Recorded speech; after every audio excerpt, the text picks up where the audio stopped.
పరిమళము నీదేనా నాలో పరవశము నిజమేనా బొండు మల్లి పువ్వు కన్నా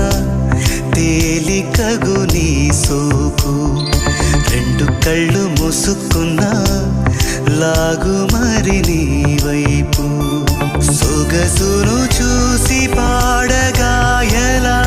కనులకు మాట రాదుగా అలా వింతల్లోనూ కొత్త వింత నువ్వేనా ఆ అందం అంటే అచ్చంగాను నువ్వే ఏ చిలిపి కళ్ళు